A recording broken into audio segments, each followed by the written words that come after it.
গতকাল 25 জুলাই সকাল থেকে বিভিন্ন সোশ্যাল মিডিয়াতে ইউটিউবেতে একটি ভিডিও প্রচার করা হয়েছে খুবই নোংরা ধরনের, যেখানে স্ত্রী পুরুষ চরিত্র দেখা যাচ্ছে। তাদের মধ্যে যে পুরুষ চরিত্র তার সঙ্গে আমার নাম যুক্ত করার চেষ্টা হচ্ছে।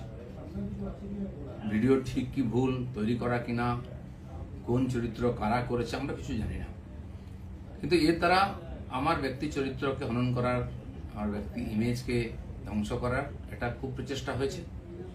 একটি ষড়যন্ত্র চলছে অনেকদিন, সেই চক্র থেকে এটা করা হয়েছে। সেই জন্য আমার মনে হয়েছে যে এটার সত্য সামনে আসা উচিত এবং যারা এই চক্রান্ত করছে তাদেরকে আইনের সামনে আনা উচিত। আমি পুলিশের সাইবার ক্রাইমেতে সর্বোচ্চ অফিসেতে আমার তরফ থেকে কমপ্লেন করেছি যাতে এই তদন্ত করা হয় এবং যারা এই চক্রান্তে যুক্ত তাদেরকে এক্সপোজ করে আইনের সামনে আনে, আইনের দ্বারা সাজা দেওয়া হয়। আমি অপেক্ষা করছি পুলিশ কি করে। আর রাজনীতি এটা নতুন নয়, এ ধরনের চক্রান্ত চলতেই থাকে। অনেক বড় বড় নেতাদের, বড় বড় মানুষদের বিরুদ্ধে এই ধরনের চক্রান্ত হয়। এটা হচ্ছে শেষ অস্ত্র প্রয়োগ করে তাকে শেষ করে। আমাদের পার্টি তো 5-6 বছর আগে বেশ কয়েকজন নেতার বিরুদ্ধে একজন মহিলাকে দিয়ে বলানো হয়েছিল।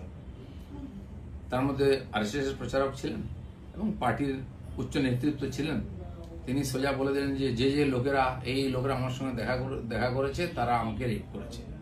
তার উপরে পুলিশি কার্যবাহী হয়, কোর্ট কাছে, তারপরে শেষ চাপা পড়ে যায়। ইদানিংকালে সন্ন্যাসী প্রদীপ্ত মহারাজের ব্যাপারে এরকম হয়েছে, 12 বছর আগে কোনো মহিলা নাকি তার দ্বারা তার উপরে অত্যাচার করেছেন, তিনি এসে স্টেটমেন্ট দিয়ে দেন, সে নিয়ে বিরাট চর্চা হচ্ছে। এ ধরনের ঘটনা লাগাতার হয়। আমাদের পার্টির একজন বরিষ্ঠ নেতা আছেন মাননীয় সঞ্জয় যোশী, তার বিরুদ্ধে বিভিন্ন এই ধরনের ভিডিও সিডি করে সারা দেশে পাঠানো হয়েছিল।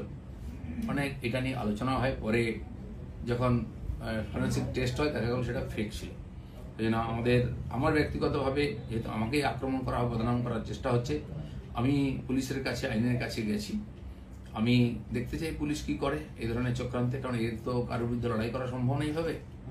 টাকা পয়সা দিয়ে চক্রান্ত করে যে কোনো মানুষকে যে কোনো সময় বদনাম করার চেষ্টা হচ্ছে। তো সেই চেষ্টার বিরুদ্ধে আইন আদালত একমাত্র আমাদের রাস্তা।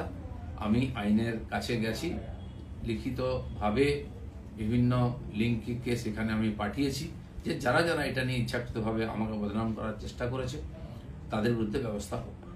দাদা, এইটা কি রাজনীতি তো নোংরামি দিয়ে হয়, কিন্তু কত নোংরামি হবে, কত নিচে নামতে পারবে। পশ্চিমবাংলার রাজনীতিকে বারবার কলুষিত করার চেষ্টা হচ্ছে। আমরা যারা সাধারণ কর্মী হিসেবে সাধারণ মানুষের সঙ্গে থাকি, আমিও 40-42 বছর ধরে সামাজিক জীবনে কাজ করছি।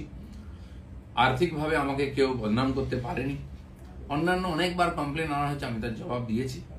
এই লড়াইটাও আমার ব্যক্তিগত লড়াই, আমি পার্টিকে মধ্যে ইনভলভ করিনি। এই লড়াইটা আমি লড়ছি। আমি জানি না রাজনীতি কত নিচে নামবে, সেই জন্য এই চক্রান্তের যে রহস্য সেটা উদ্ঘাটিত হওয়া উচিত।